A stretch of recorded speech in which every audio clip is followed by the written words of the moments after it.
नमस्कार मित्रांनो, आपलं स्वागत आहे माझ्या एका नवीन ब्लॉगमध्ये. तर मित्रांनो, आज आपण आलो आहोत खटाव, कोर्ले खटाव, जे खटाव तालुक्यामध्ये आहे आणि वडूज पासून सरासरी 10 किलोमीटर अंतरावर आहे. इथे आहे श्री पिंपळेश्वराचं मंदिर. तर हे मंदिर आहे महादेवाला समर्पित. तर ह्या मंदिराचा इतिहास याची माहिती आता आपण जाणून घेणार आहोत. तर चला जाऊया दर्शनासाठी. हेमाडपंथी स्थापत्यशैली, शांत वातावरण आणि शिवभक्तांची अखंड श्रद्धा ही पिंपळेश्वर मंदिराची वैशिष्ट्ये आहेत. स्थानिक परंपरेनुसार हे मंदिर अनेक शतकापूर्वीचे मानले जाते. जरी या मंदिराचा स्थापनेचा शिलालेख उपलब्ध नसला तरी याचे प्राचीन स्वरूप इतिहासाची साक्ष देते.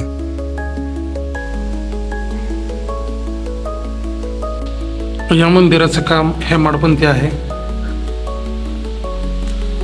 पूर्ण दगडामध्ये कोरलेलं मंदिर आहे आणि याचे खांब बघा.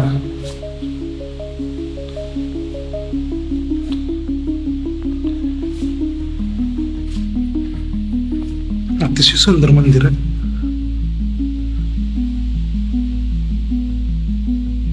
पाहू शकतो तुम्ही हे खांब बघा. एवढे खांब जवळजवळ आहेत ना, कारण हेमाडपंथी दगडी बांधकाम आहे आणि ह्याची भक्कमता कुठं असणार आहे तर ह्याच्या पिलरमध्ये, ह्याच्या खांबामध्ये. आणि दिसायला एवढं सुंदर दिसत आहे.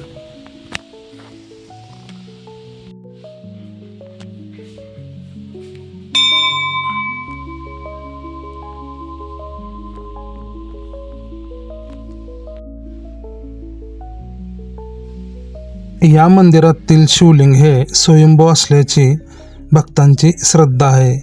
त्यामुळे अनेक भाविक इथे दररोज दर्शनासाठी येतात.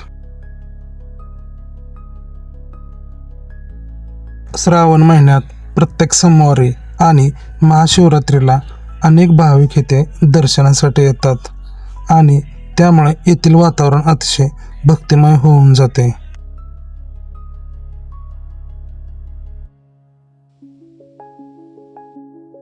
खटाव गावालाही ऐतिहासिक वारसा लाभलेला आहे आणि मराठा इतिहासाशी संबंधित अनेक घटना खटाव तालुक्यामध्ये आहेत. त्यामुळे धार्मिक आणि ऐतिहासिक या दोन्ही दृष्टीने हे ठिकाण महत्त्वाचे आहे.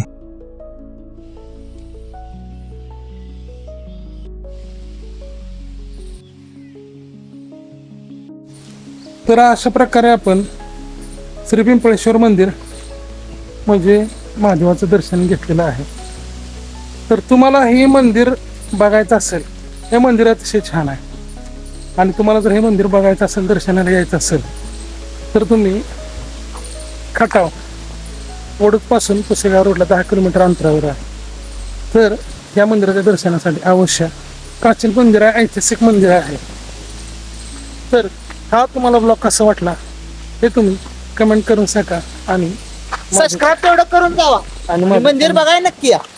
ऐका आमचा नीरू ब्लॉगरचा, म्हणजे माझा मुलगा नीरू. माहित आहे.